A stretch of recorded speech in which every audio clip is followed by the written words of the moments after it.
Hey, world. So, I've learned so much about myself in the last week. Part of it is I forget to rely upon myself sometimes. I don't know whether it's I don't trust myself or whether I get used to just having people around because I really don't have people around, um, which hurts. But it is what it is, right? It's not really the best time for anybody to travel. It's not really the best time for anybody to come to one of those bright, glaring red states that just doesn't know how to control themselves when it comes to situations and circumstances. Um, hey Rhonda, it's been a long few days. Not bad, right? Like not bad at all. Just long. So much going on in the world, which I try not to watch the news at all because it's just frustrating and stupid. And it's so opinionated one side or the other. You don't get real information. You just get one-sided information. So I try to watch both sides when I do watch news, and even that's tedious and annoying and a waste of my energy and time. Um, just life, right? Like life sometimes just throws things at you, and first glance they might seem bad. First glance it might seem. I got to make this screen a little brighter so I can see what I'm even talking about. Um, first glance it might seem bad. First glance it might seem awful. Um, but it's really not, right? Like it's all about being able to adjust and being able to adapt and being able to um, being able to allow, right? And that's a key word these days. I know it's Annie's word of the year. I think it's Genergy's word of the year. And other people have willingness. Other people have acceptance, allow. I think surrender. They're all. I think that's what Haley's is. They're all the same basis, right?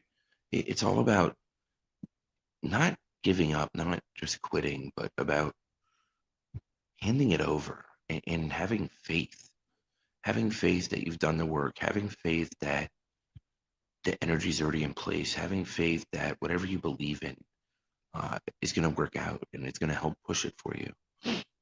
Um,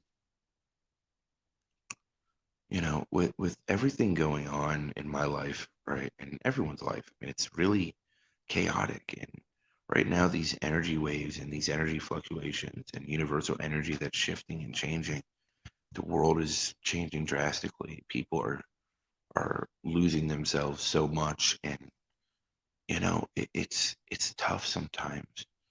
Like the last 48 hours, these enormous energetic waves from across the universe have been going and creating a ripple effect around everybody. And if you were a little on uneasy footing going into it, it usually threw you down into the ground or even lower, right? And if you were strong and solid, and I don't want to say strong, I think that's a bad word. If you were grounded, it still affects you, but it it almost like elevates you to a way. And I find myself these days having a much harder time staying grounded, obviously. Just because of everything going on, not having a minute. With my kids going back to physical school next week, and me getting my 3-year-old into preschool, which will be great for her because she needs that. Um, she needs that structure, and she needs the learning because she's so behind. Well, she's nowhere near as behind as she used to be, but she's still behind. Um, more behind than I'd like her to be. But what it's going to do is it's going to create time for me. It's going to give me time to work on work, right? Which right now I juggle very gently. Uh, it'll give me time to focus. It'll give me time for my clarity. Because when I'm juggling the 3 kids, and Rhonda, nobody knows better than you. You have double that right now. But when I'm juggling the 3 kids, it's It's very difficult to get that breath, to take that moment, to be able to sit back and center and find that happy space for yourself. Now I'm fortunate that, I've gotten to the point where, uh, yeah, she will love it. Probably even the first day. Uh, well, maybe, I don't know. She's gonna have some separation stuff going on, especially after what she went through. But you're right. Once she sees me pick her up, and yeah, that first day is gonna be a little rough though. Maybe I don't let her stay a full day at that point. Um, but I'm lucky that I'm at the point where I'm able to center myself even while driving now, right? I can meditate with my eyes open, be fully focused on everything, but be able to bring my mind to that place. And sometimes it's easier in the car because the kids are occupied, um, and busy. They all have tablets, phones, whatever they have, on my Wi-Fi, on my cell service, uh, which is only as good as the cell service driving through Green Acres, I call it, but that's okay. Um, but they're occupied, right? And they're contained. I don't have to worry about them hurting themselves. I don't have to worry about them doing something that could put themselves in harm. I don't have to worry about any of those things. And it's a nice break, right? I almost, yes, I agree with you. I agree with you 100%. Um, it's a nice break driving. Like it's an hour drive to taking them to physical school, because I'm keeping them in their familiar area, right, where they know teachers, know the principal, know the surrounding, know some of the kids, which is good and bad, right? Because my son got bullied a lot and made fun of. My daughter probably did, but she just doesn't care. um, but it, it's gonna, I hope, gonna be what's best for them. Sorry. Health wise, I'm not convinced it's a good idea at all. Uh, at all. Um, but even if it's just a week or two, because the numbers are getting out of hand and been out of hand here, they never really slowed down. If anything, they've just took a break for a month and then just now they're the highest ever. Um, but if nothing else, it'll be a good break for them. It'll be a good break for me. It will show them that there's a hope somewhere and a light at the end of the tunnel. And sometimes in life, you just need that sliver of hope. Um, Now, I'm learning not to expect it. I'm learning not to count on it. But it's nice to know that it's possible and it's there. It's nice to know that it does exist, right? So we can go back to some type of normalcy at some point, whatever that may be. Um, for me, it would be getting my kids around family and friends, a lot more family, because they need that family environment. They need that family support, and they're not getting that out here, with or without me here, or whatever the circumstances. They're not getting it. Yes, hope is everything, Rhonda. I'm very good at self-creating hope, even if it's not 100% factual based. I think a lot of times it is, but there's times I lose that hope too. There's times I get scared of it and run. Um, what I'm what I'm learning is that as I'm evolving and changing and growing, I'm finding ways to keep the hope without expecting anything from it, which is something I never understood until probably this past weekend. Um, I would drag myself through a lot of pain and self-torment over it. I would put myself through torture almost, trying to create it, find it, search for it, yearn for it. Um, it's tough, right? Like I look at different times in my life, and there were times in my life where the house fire lost everything. Um, the first business deal, well, one of the first, right after I had my children. Um, I'm always planning for ahead, but I'm trying to live in the present, right? So it's a very fine line between um, planning for the future, which I plan an extreme amount into the future, but living in the present moment at the same time. And I'm still learning that balance. I'm still trying to understand it um, and get there. The business deals that went bad in 2008, I lost everything. Uh, you know, went from being a millionaire on paper to being homeless overnight, couch surfing when my wife was 36 weeks pregnant at the time. Um, then 2011, went from building an international company that I had offices in around 17 countries and was dealing with government deals and doing tons of government and UNDP work to losing everything again from a bad business deal. And actually almost getting in some serious trouble over it. But luckily, I'm very, retentive when it comes to keeping track of my emails and staying on top of it, so that I just keep myself out of trouble. Um, and I'm fortunate because not everybody does that, right? Very few people do that, and I was just really lucky. Um, you know, as far as living in the future or thinking of the future,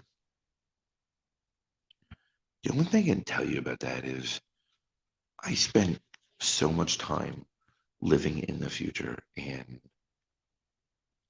while also living in the past, right? Because I think when you live in the future, you also overthink the past. Um, what I've learned is as I'm moving more into the present, I've really started letting go of my past and not judging myself for it. And while I still have moments that I do, it doesn't consume me like it used to. Because it used to consume me. I used to spend probably 40% of my day thinking about the future, 40% of my day dwelling on the past, and 20% of the day trying to catch up with today. And I don't think I was ever present. Yeah, overthinking is an understatement for me. Um, I get it. I do. It's all about staying centered, staying grounded, and just keeping your focus there, right? Like today was today was an interesting day. I woke up and I just had this fire in me, and I had so much energy, and I was on top of the world.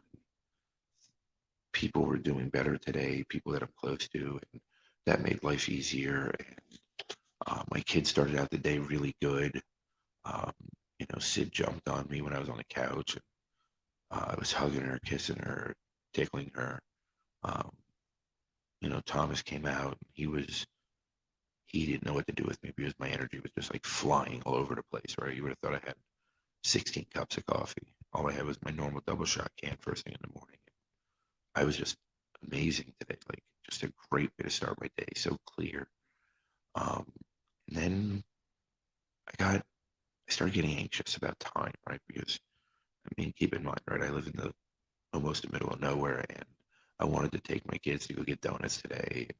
I've been promising them for a week or two, and I keep missing the hours because everything closes early. And the time started passing and passing. We were running late, and then once I started getting anxious about that, I really lost being in the moment, and it was all about time and time crunch and being overwhelmed and anxious about it. Um, and it started swallowing me whole a little, right? And then we get we go to get donuts. They didn't have coffee because they were closing, so then I had to go to McDonald's. I get coffee there. Then they decide they wanted Sonic for lunch, so then we went to Sonic. Then we went to the playground. So we finally get to the playground. Now keep in mind, as this was going on, my my electric remote for my car, I slammed it in the door as I was closing the front door of the place, and it shattered everywhere. So that doesn't work anymore. So now the alarm on my car, I'm scared to lock my car because maybe the alarm will lock automatically and I don't have a way to undo it. And I think it disables the engine. Um, so it was always like these calamity of errors, right? Like when you start getting overwhelmed with where you are, you get lost and you just start losing yourself. And from that point forward, everything shifted. My kids' energy shifted, everything shifted, and the attitude shifted. My attitude shifted. It just it spiraled, right? And at the playground, it was like everything was going wrong. They wanted to eat, so we were sitting outside and eating. It was a beautiful day, absolutely gorgeous, sunny, little breezy, high of 65, like trees everywhere. It's a nice park, nice playground. But just, Sid wanted to go play, wanted me to go play. The car was unlocked. I didn't want to leave it there. Granted, I'm not from small town USA. Nobody probably would have touched it, but I'm still not used to that. And it's the last thing I need to worry about is my car getting stolen, right? Um, don't really need that right now. And it snowballed, right?